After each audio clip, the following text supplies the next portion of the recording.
ninyo yung mga platforms ng kababaihan.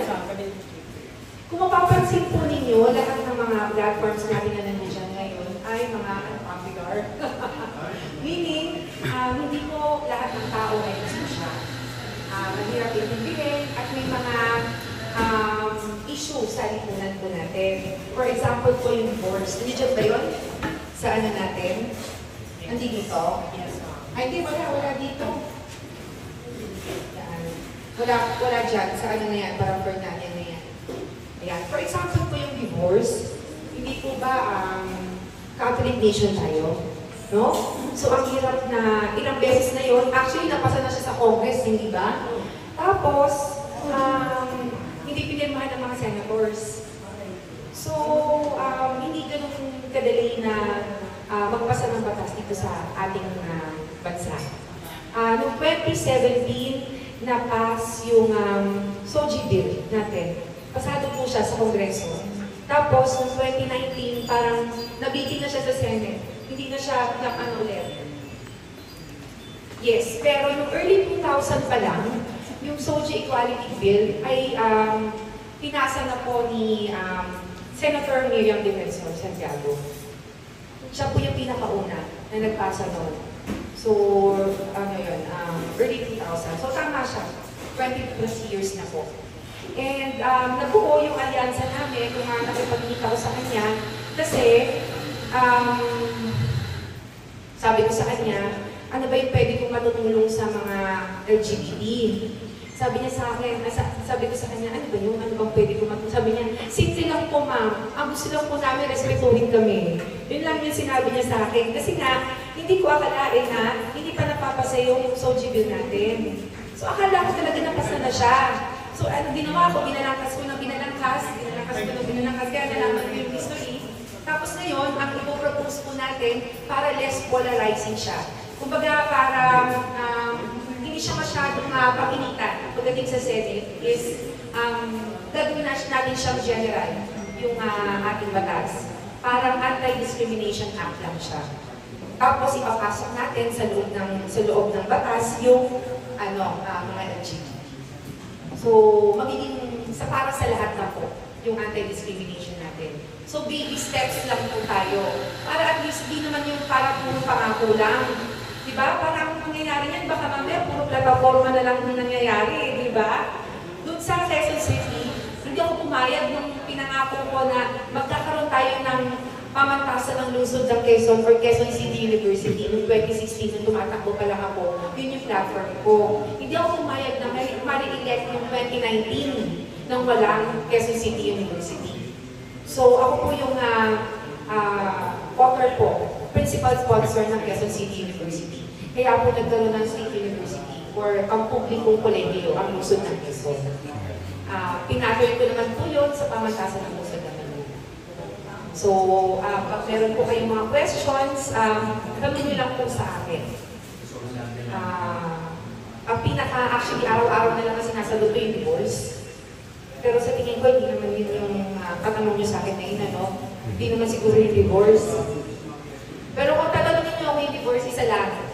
Pinag-aralan ko rin kasi siya ng todo. Sobrang malapit kasi ako sa mga babae dito sa Quezon City. Nung nanalo ako kasi dito sa Quezon City. Noong 2016, mag-isa lang ako ng babae. Kaya doon talaga ako naging malapit sa mga babae. Tapos, hindi naman po ako tatakbo ng kababaihan party list na first nominee kung hindi ko naman po kayang ilaban yung mga babae. So, maniwala po kayo sa akin kung ilang mga solo parents na po, ilang luha na ng mga solo parents yung nakita ko. Isa po doon sa mga problema po nila, kaya po nasama yung divorce sa akin kasi hindi ko talaga gusto yung divorce before. Kaya ako talaga napag-aralan yan dahil dito sa kababaihan party list talaga. At sa mga experience ko po, bilang isang konsihan na lalaki na nag-start noong 2016. Kasi kapag nag-asawa ka, di ba iisipin mo, hindi mo naman iisipin na maghihiwalay kayo, tama ba? Iisipin mo habang buhay kayo magsasama. Tapos, bigla yung asawa mo, babae o lalaki man yan, pero 90% of the time lalaki to, no? Halimbawa, magsa-Saudi or mag-Dubai. Tapos, 1 month pa lang, hindi na, wala nang padala sa'yo. O hindi ka nakilala, 1 month pa lang. So, ilang luha na po yung nakita ko mga ganyan. Kaya po naisip natin yung divorce. Bakit? Kasi kung 1 year na, baon ka na sa utang, sa 5-6, tapos noon, dahil siyempre may mga anak di ba? Tapos yung asawa mo, pagkadating sa abroad, hindi na nagpadala sa'yo kasi hindi ka nakilala, di ba? So pag nag-file ka ng divorce, at least 50% o 80% ng kinikita ng asawa mo mapupunta sa'yo. May pangbuhay ka sa mga anak mo. So ibibigay lang natin yung divorce sa mga may kailangan nito. Pinag-aralan ko kasi bawat bansa, iba-iba ng grounds yung divorce nila. Nagkataon yung atin, yung napasa sa Congress, yung hindi pinirmahan ng mga senador ay merong irreconcilable differences. So yun po yung tatanggalin ko. Kasi bilang isang mambabatas, baka yun po ay maabuso lamang. Malawak yun yung hindi pagkakaunawaan. Baka mamaya hindi lang magkasundo sa isang bagay na maliit na bagay. 1 week or 2 weeks pa lang kasal, maghiwalay na. So, para kung hindi mo maubuso yung ating batas, pinili ko lang po yung grounds for divorce. Pinag-aralan ko yun sa China, pinag-aralan ko yun sa Estados Unidos, pinag-aralan ko yun sa Europa, yung mga grounds for divorce nila. And pare-pareho lahat yun ay may irreconcilable differences. Sa China nga lang, sa China may 30 days na cooling off period. Sa Saudi Arabia, pagdating doon, at sa mga ibang Arabian countries, lalaki lang po ang pwede mag-file ng divorce. Ang babae hindi. So, iba-iba po awat bansa. So, tayo naman, ang gagawin naman natin sa atin, para mapagbigyan yung mga solo parents at yung mga nangangailangan nito, yung mga binubugbog, hihintayin mo pa bang mamatay ka bago ka makipag-divorce, di ba? So, yung mga nangangailangan nito, para mabigay po natin, tatanggalin natin yung irreconcilable differences. At sa tingin ko, pag tinanggal natin yun, mapapasa yun sa Senate. Ipirmahan yun ng mga senators. Kasi, pinili lang natin yung grounds natin So, ganun po. Pinili ko lang po talaga yung grounds. So, number 1, yung domestic violence. Number 2, yung abandonment, yung diniscuss ko kanina. Tapos, number 3, incest po, or rape. Number 4, drug abuse. So, yun. Infidelity. Pero hindi ito yung simple infidelity, di ba? Tayo naman, lalo na yung mga babae na nandito. Pagka, pero tayo nahuhuli natin yung asawa natin, okay lang sa atin pagka humingi ng tawad sa atin, di ba? Kasi karamihan sa mga babae, ayaw nilang lumaki yung mga anak nila nung walang tatay. Di ba? Karamihan yan, karamihan. Pero ito yung sitwasyon na to ay kapag pinili na nung asawa natin, na doon na siya tumira sa kapitbahay. At doon na siya magkaroon ng asawa. Yun na yung maging asawa niya. Hindi pa na asawa. Yun na yung maging kasama niya at magkaroon na sila ng mga anak. In short, nagkapamilya na sila. So once na gawin niya yun, once na piliin na niya yung kabila, doon ka na mag-file ng divorce. Bakit? Kailangan mo buhayin yung mga anak mo Para at least, uulitin ko, para at least yung kinikita niya, may makuha ka sa kinikita niya, may pagbuhay ka sa mga anak mo. Hindi ko naman sinasabi na huwag siya magtrabaho. Magkatrabaho din yung babae. Di ba kayo natin magtrabaho malakas tayo. Pero at least meron tayong pangsimula. So doon po nagmula yung divorce. At yun lang po yung grounds natin.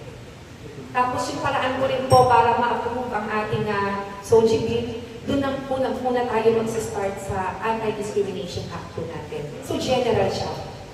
Magiging general siya. It applies to everyone. Kasi meron din naman po mga lalaki na pinubugbog ng asawa. Na meron din mga lalaki na hindi naman lahat 100% of the time. Nga lang, 99% of the time, mga babae. Question? Opo, pwede po kayo. Simple question po muna. Kumusta po yung campaign trail and ano po yung difference na for the longest time you've been campaigning for councilor na, di ba, isang district lang. Ngayon, buong country na kailangan mo. And why did you decide to go for a congressional seat sa party list instead of yung usual na, di ba, pag-councilor ng Quezon City, Congress ng Quezon City. So ano yung, paano nag-go yung decision? Pakiramdam ko po nagawa ko na lahat sa pagiging konsehal ng Quezon City. So kung kahit na alam ko na mapapahinga ako, tapos mananalo ako ulit sa pagiging konsehal, hindi na ako tatakbo ng konsehal. Kasi nagawa ko na yung mga gusto kong gawin sa council. Tapos, kung congressman naman dito, sa district, hindi rin. Kasi feeling ko, nagawa ko na po lahat Kasi isa lang naman ang trabaho ng congressman at saka ng konsehal, gumawa ng batas. Yung konsehal para sa city. Yung congress or congressman para sa buong Pilipinas.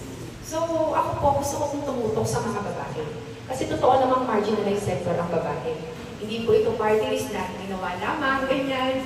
Hindi ito yung, alam ko po madami na pong mga nawala ng tiwala sa party list. Wala nga nagre-represent sa LGBT, pero totoong sector ang LGBT. Habang pa ako umalit. Kaya nga sabi ko sa kanya, dalawang klase ang dalawang klase ang LGBT. Yung isa, pinanganak na babae, pero yung puso, lalaki. Yung isa naman, pinanganak na lalaki, pero yung puso, babae. Ang suma total, pareho silang kababaihan. Di ba? O, so, sabi ko, tutulungan ko talaga yung mga LGBT. Sabi ko sa kanya. So yun, nag-meeting kami kung ano yung mga pwede kong gawin para sa mga LGBT. Tapos ganun lang pala kasimple. Hindi naman, wala naman yung mga mabibigat na mga bagay. Di ba? Yeah, next question po. Anyway, sorry. Yung anti-discrimination law po kasi nga, sobrang tagal na po nilalaban yan. So if ever po na, ma-doklok po yung kababaihan party list and kayo po as first nominee, do you think ano po yung para magiging formula para this time maipasa na po siya sa Congress? Ang main difference nung din-draft ko na bill, actually pag ako makatulog sa gabi kung ginagawa ko na siya, ang main difference is general yung title natin. Yung cellphone ko nasa.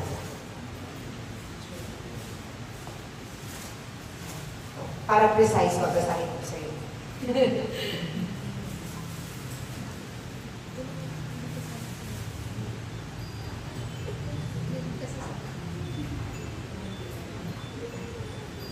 Tagal ko na kasi gumagawa ng batas, di ba? Pareho lang naman yung laman ng batas natin sa Kongreso at sa Konseho, pareho lang. Yung format. So, yung title ng bill natin shall be known as the Anti-Discrimination and Equal Protection Act of 2025. So, general siya. Tapos, Section 2, Declaration of Policy. It is the policy of the state to recognize the dignity of every human person and to ensure that no one is denied equal protection under the law. The state shall uphold and protect the rights of all persons regardless of their sexual orientation.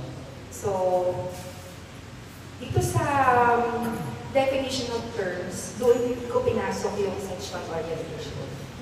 And it refers to a person's emotional, romantic, or sexual attraction to individuals of the same gender, different gender, or more than one gender. Yung pinasa po sa Kongreso ng nakaraan ay SOGI Bill. So, sa title parang magkaiba na. Ito, general siya. Nag-a-apply siya sa babae, sa lalaki, sa LGBT, kahit anong klase ka pa. Basta tao ka. Diba? Kasi tao naman tayong lahat lahat tayo pantay-pantay na kininintigad na tao. So, dapat, nire-respeto rin natin yung mga LGBT. Nasa loob siya ng ating batas. Thank you po. And last na lang po na yung sa tahanan po ng Kababaihan Night Care Center, can you elaborate po more?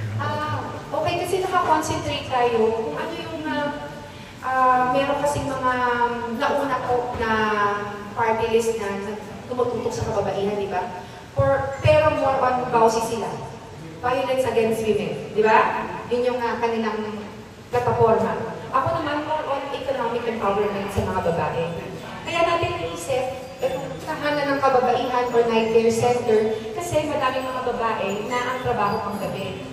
Tapos yung iba naman gusto magtrabaho. Pero ang available lang na trabaho ay call center agent. Pang gabi din, di ba? Saan nila iiwan yung anak nila? Sa kapitbahay. Minsan, doon pa nagkakaproblema. Wala naman akong iniisip na masama sa mga kapitbahay, kaya lang, iiwasan natin yung problema.